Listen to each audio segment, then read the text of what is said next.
Continuamos con el video número 2 en relación a las generalidades del derecho sucesorio para luego entrar en temas un poquito más profundos. En este caso estamos revisando el derecho de acrecimiento, que consiste en que la porción del heredero que falta y no lleva su parte en la herencia aumenta la de los otros asignatarios. De manera que si falta uno de los herederos universales, su parte en la herencia va a favorecer a los demás herederos universales, pero no beneficia a los herederos de cuota. Tenemos el caso de los legatarios conforme al 1104, los asignatarios a título singular, con cualquiera palabras que se les llame, y aunque en el testamento se les califique de herederos, son legatarios, no representan al testador, no tienen más derechos ni cargas que los que expresamente se le confieran o impongan, lo cual, sin embargo, se entenderá sin perjuicio de su responsabilidad en subsidio de los herederos y de lo que pueda sobrevenirles en caso de la acción de reforma. Lo que caracteriza esencialmente a los legatarios es que no suceden como los herederos en la universidad del patrimonio, sino en bienes determinados o directos. El legatario no tiene, por tanto, responsabilidad alguna en las deudas hereditarias, salvo algunas excepciones, ¿ya? El legatario responde en subsidio del heredero, de manera que el acreedor hereditario debe entablar su acción primero en contra del heredero y a falta de éste podrá seguir al legatario. Puede sobrevenir la responsabilidad por el ejercicio de la acción de reforma del testamento. Esto quiere decir que el testador efectúa sus legados con cargo a la cuarta legitimaria o a las cuartas de libre disposición, según los casos. Es muy posible que el testador, al efectuar tales legados, exceda la parte de libre disposición con perjuicio de la mitad legitimaria o de la cuarta de libre mejora. Lo vimos esto en el gráfico de un anterior video que nosotros subimos. Los legatarios conforme al 951, inciso tercero, se subclasifican en legatario de especie o cuerpo cierto, es aquel en que el legado se encuentra individualizado como especie. Ejemplo: dejo a Juan mi casa ubicada en Avenida Irarrázaval 245, comuna de Ñuñoa.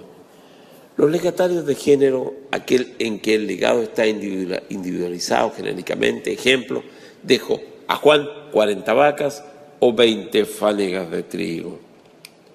Importancia de esta clasificación: es importante porque el legatario de especie adquiere el dominio de la cosa legada en el momento en que fallece el causante directamente de éste por el modo de adquirir sucesión por causa de muerte. En cambio, en el legatario de género no se adquiere inmediatamente por sucesión por causa de muerte el dominio del objeto legado, sino que se adquiere por sucesión por causa de muerte un derecho personal para exigir a los herederos o a aquel a quien el testador impuso la obligación de pagar el legado, el cumplimiento de este, por lo que el dominio del objeto legado se adquiere por el modo de adquirir tradición y el título será el testamento. ¿Ya? Bien importante este aspecto.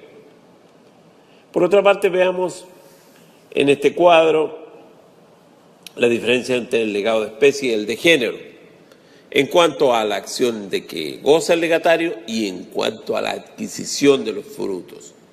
En cuanto a la adquisición que goza el legatario, por ejemplo el legatario de especie, se hace dueño en el momento en que se produce el fallecimiento del causante, pudiendo perseguir el bien legado invocando la acción reivindicatoria, incluso contra los herederos, porque es un propietario que no está en posesión.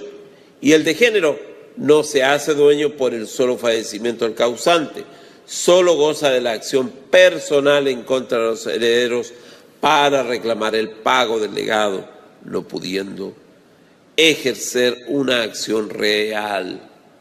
En cuanto a la adquisición de fruto, se hace dueño de los frutos de la cosa legada desde el fallecimiento del causante, conforme al principio de que las cosas producen y perecen para su dueño, y el modo por el cual se hace dueño de los frutos es la accesión.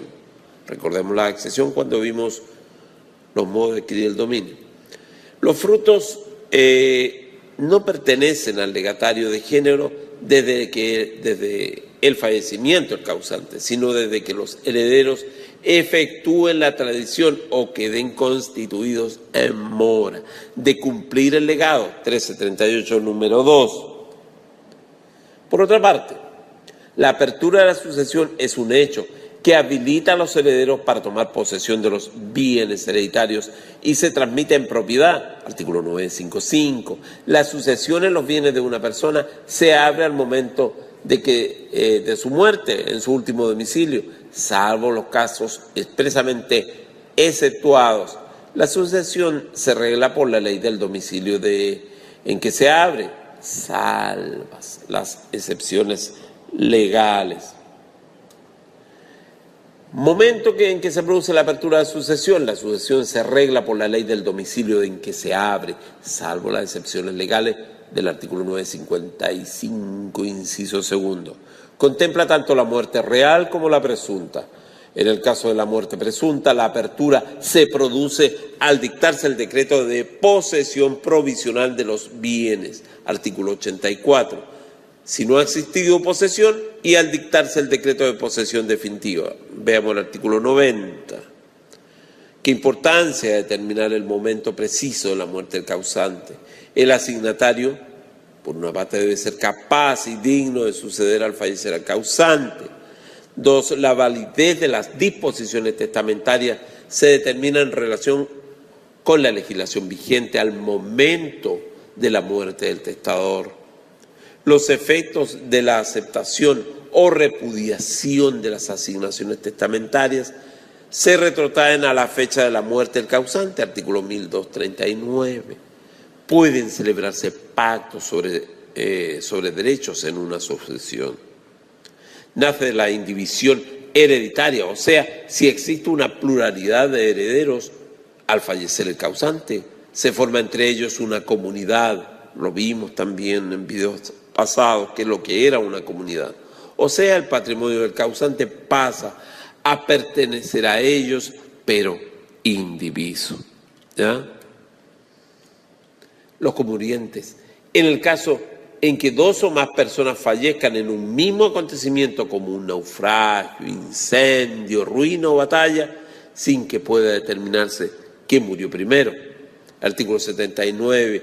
Si por haber perecido dos o más personas en un mismo acontecimiento, como un naufragio, incendio, ruina o batalla, o por alguna causa cualquiera, no pudiera saberse el orden en que han ocurrido su fallecimiento, se procederá en todos los casos como si dichas personas hubiesen perecido en un mismo momento y ninguna de ellas hubiese sobrevivido a las otras. Este artículo se relaciona con el artículo 958, el cual señala si dos o más personas llamadas a suceder a otra se hallan en el artículo 79, ninguna de ellas sucederá en los bienes a las otras. ¿Ya? ¿Cuál es el lugar de apertura de sucesión conforme al 955? La sucesión se abre en el último domicilio del causante. Ello tiene importancia para determinar el juez competente para conocer de todo lo relacionado con la sucesión por causa de muerte. La ley que rige la sucesión por causa de muerte, por regla general, la sucesión de una persona se rige por la ley del último domicilio del causante, salvo las excepciones legales, que son caso del chileno en que fallece en el extranjero. Los parientes chilenos tienen en la sucesión que va a regir por una ley extranjera los derechos que la ley le otorga, la ley patria, artículo 15. A las leyes patrias se reglan las obligaciones y derechos civiles, permanecerán sujetos los chilenos, no obstante su residencia o domicilio en el país extranjero, en lo relativo de las personas y a su capacidad para ejecutar ciertos actos que se hayan de tener efecto en Chile, ¿ya? en las obligaciones y derechos que nacen de las relaciones de familia, pero solo respecto a los cónyuges y parientes chilenos. En el caso del extranjero que fallece dejando herederos chilenos, artículo 998, en la sucesión o intestato de un extranjero que fallezca dentro o fuera del territorio de la República, tendrán los chilenos a título de herencia o de alimentos los mismos derechos que según las leyes chilenas les corresponderían sobre la sucesión intestada. Los chilenos interesados podrán pedir que se les adjudique en los bienes del extranjero existentes en Chile todo lo que le corresponde a la sucesión en el extranjero. Esto mismo se aplicará en el caso necesario a la sucesión de un chileno que deja bienes en el extranjero, ¿ya? Estamos tratando de ser compactos y reducidos. Sin embargo, yo les invito a que complementen con los manuales. Esto es más o menos como una visión rápida. Y por otra parte, aquí vamos a entrar luego a lo que ya vimos, que es la muerte presunta. ¿Se recuerdan los primeros videos que publicamos acerca de la muerte presunta? Pues bien, aquí inmediatamente dentro de la secuencia de contenidos que deben tener claros está el tema que toca en relación a la muerte presunta, ¿ya? Pues bien, es importante tener una visión ordenada de los tópicos, ¿ya? Irse de las generalidades, en fin, de una relación de lo general a lo particular para que vayan en orden en el estudio.